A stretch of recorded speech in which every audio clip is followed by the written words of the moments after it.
Tom Swarbrick on LBC. Listen on your smart speaker. Just say, play LBC. 10 to 6, Friday evening, Tom Swarbrick here on LBC means, as you know, one thing. He's racking up the air miles by jetting hither, thither and yon, with many left wondering why he can't clean up the mess in his own country. From South Africa, alongside the Prime Minister, it's Simon Marks, American Week. Tom, good evening from Johannesburg, where this weekend the G20 Summit will be taking place. The Prime Minister arrived here this morning, but President Donald Trump did not, nor did Vice President J.D. Vance, whose assignment to attend the summit on behalf of the United States was upended just 2 weeks ago. Then, in an unprecedented fit of pique, his boss, the President, decided that nobody from his administration should attend this G20. So, a total US government boycott is underway, because, and I am not making this up, President Trump continues to believe that there is an unreported genocide taking place against whites in South Africa, even though there is not, and insists that Afrikaners are having their farms expropriated by the government without compensation under a new law here, even though that also has never happened. Here he is, doubling down as recently as Tuesday. I'm not going to South Africa for the G20 because I think their policies on the extermination of people are unacceptable, because South Africa has behaved extremely badly. Of course, the South African government does not, in fact, have a policy of exterminating its own people, despite what President Trump said there. We are in a world of make-believe now, and we've reached the point where the G20 hosts this year have decided to send a very clear message to Washington and to other governments, ours included, that it's time to stand up to President Trump. We will have a declaration. The talks are going extremely well. I'm confident we are moving towards a declaration. South African President Cyril Ramaphosa yesterday pushing back after the Trump administration, which, let me remind you, is completely boycotting this G20 summit, nonetheless warned him not even to think about brokering a joint declaration with other world leaders by the end of the weekend. President Ramaphosa here reminding Donald Trump that you've got to be in it to win it. We are now just dotting the I's and crossing the T's. Okay, thank you, guys.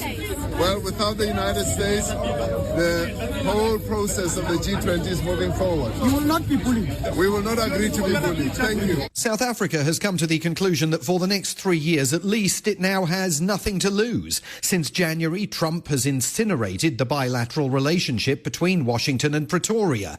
He hectored and lectured President Ramaphosa during the South African leader's visit to the White House in May. He has taken exception to the fact that Pretoria secured a war crimes indictment against Israeli Prime Minister Benjamin Netanyahu at the International Court of Justice. And bizarrely, the only refugees the United States is now accepting are white Afrikaners, for whom America's doors remain wide open.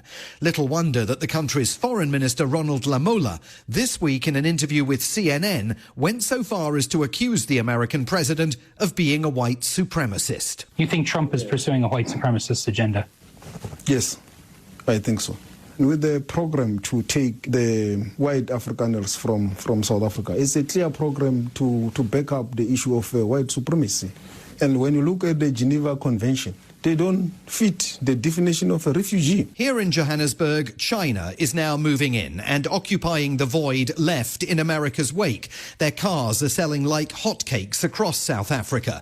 The Chinese delegation is coming to the G20 bearing millions of dollars in developmental assistance to begin making up for the shutdown of the US Agency for International Development. Until Elon Musk ordered it closed earlier this year, it was the biggest provider of humanitarian assistance for the entire African continent. The mood here, America has lost it, and it's time to stop pretending that you can find a way of navigating relations with a loopy US leader.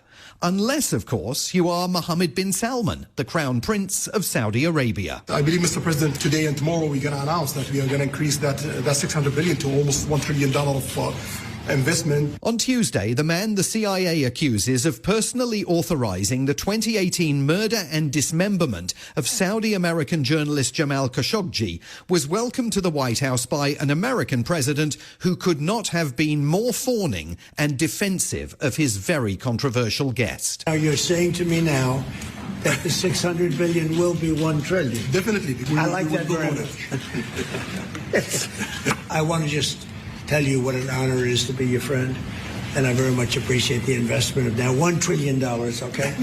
And when highly respected reporter Mary Bruce, the White House correspondent for ABC News, asked perfectly reasonable and legitimate questions of both President Trump and his Saudi guest, well, you can be the judge. Is it appropriate, Mr. President, for your family to be doing business in Saudi Arabia while you're president? Is that a conflict of interest? And Your Royal Highness, the U.S. intelligence concluded that you orchestrated the brutal murder of a journalist. 9/11 families are furious that you are here in the Oval Office. Why should Americans trust you? And the same to you, Mr. President. Now, who are you with? I'm with ABC News, sir. You're with who? ABC News, sir. Fake news. ABC fake news. One of the worst in the business. Now, let's just pause briefly to note that this was also the week when the president demeaned another female reporter, Catherine Lucy of Bloomberg, telling her to be quiet piggy when she asked a question he didn't like. His White House press corps is now swelled with propagandists working for right-wing channels and streaming outlets that are entirely supportive of him. And the more they throw softballs at him, the angrier he becomes when the occasional legitimate reporter manages to break through. Referring to Jamal Khashoggi, who remember was a US citizen brutally murdered in the Saudi consulate in Istanbul after writing articles the Crown Prince didn't like, President Trump disgracefully went on to sully his memory and repudiate the findings of US intelligence agencies. You're mentioning somebody that was extremely controversial. A lot of people didn't like that gentleman that you're talking about.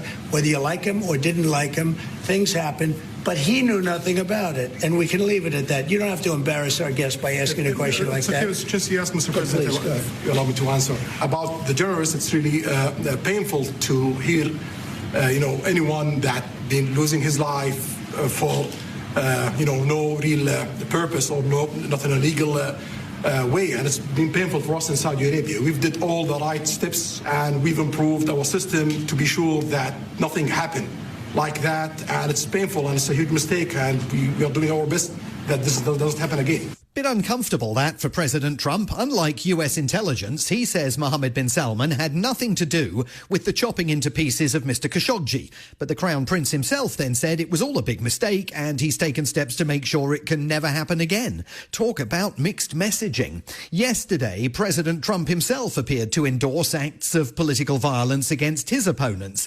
In a posting on social media, he described his Democratic Party critics as seditionists who should be charged with treason. And he approvingly reposted another message calling for them to be hanged. For those of you who have spent the last week on the dark side of the moon, you will be stunned to discover that since my last epistle, the president has engaged in a complete U-turn on the subject of Jeffrey Epstein. I know, just a week ago, he was desperately trying to persuade some of his fellow Republicans to abandon their support for the release to the public of all files relating to the deceased sex trafficking financier. For reasons that remained deeply obscure, he was moving heaven and earth to make sure that the documents remained under lock and key. But then, with a screech of tyres and the realisation that his effort wasn't working, the U-turn. So I'm for I don't. They can do whatever they want. The president telling Republicans, go ahead, vote for the release of the documents. But there were caveats. We'll give them everything, but don't talk about it too much because, honestly, it's really a Democrat problem. The Democrats were Epstein's friends, all of them.